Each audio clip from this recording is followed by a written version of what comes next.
what these angels were bringing from heaven, gifts, and then going back up to get more gifts.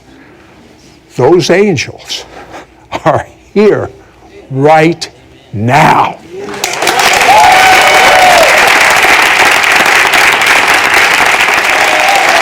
Now, Freddy Hayler, just as a young child, 5 years of age, you kept having a reoccurring dream. What was that?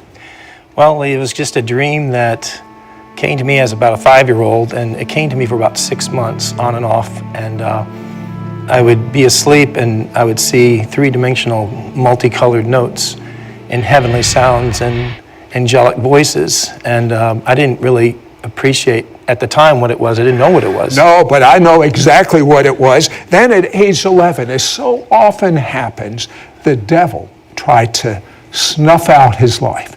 It was drowning. Fell out of a boat. No one there to help him.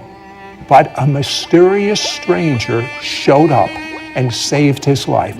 Freddie, I believe that was your first known encounter with an angel. I am sure of that. Yes. But then your wife, Annie, found out about a concert, a Pavarotti concert.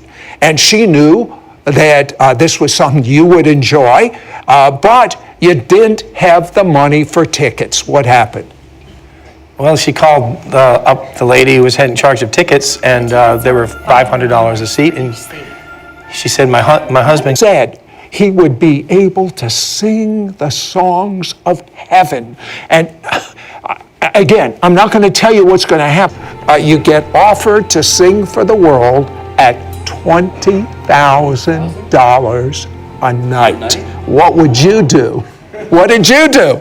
Well, Father knows best. At the time, I wasn't sure. I just said, come on now. It's hard to turn that down when you're eating beans and rice and you have 2 young girls. But I said, I promised God that I covenanted with him that I'd always use my voice to sing his glory and of his glory. And so I just decided no. And then a week later, I was kind of depressed. 20,000 a night. I was like, Lord, where art thou? And so I have a wife and children to feed. So I got a call a week later, I was only Christian. Pay attention to God. Father knows what's best. So tell me about the Al-Qaeda terrorist. Well, we wrote these songs and we really prophesied it almost instead of singing them under the anointing, prayer and fasting, and these beautiful songs we were put together with these great writers and myself all over the world. And so they're really wedges, spiritual wedges, where in the 1040 window, where in the Muslim world, if you hand out a tract, they can,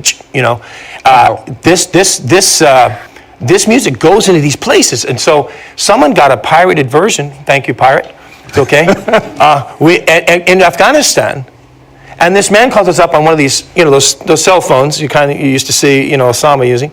And the general of heaven, the general of the armies, the chief 5-star general, is what we'd call him in America. And he is the one that was sent in Daniel chapter 10 when Daniel fasted and prayed for 21 days.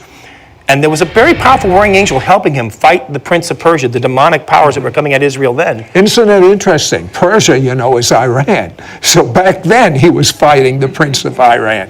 Go ahead. Same deal. Hezbollah, all this it's really, it's not a geopolitical problem. It's a spiritual problem always. And so Daniel wasn't going to let Israel go down the tubes. He was going to pray and fast, and no one else did. If no one else did, he was going to stand. And God honored that. God honors the prayer of one. I don't care if it's one. If you're 85 years old and a widow, you could be the most powerful person in your city if you'll engage in hidden intercession with the Lord and pray for Israel and pray for revival. So that's what Daniel was doing. And there was assigned to him a powerful angel, but this angel could not overcome the prince of Persia. He couldn't. So after 21 days, God said, okay, Michael, go. Michael came and said, Daniel, you have good hands, clean hands. You're a man of God. I have come, and I'm going to take care of him now.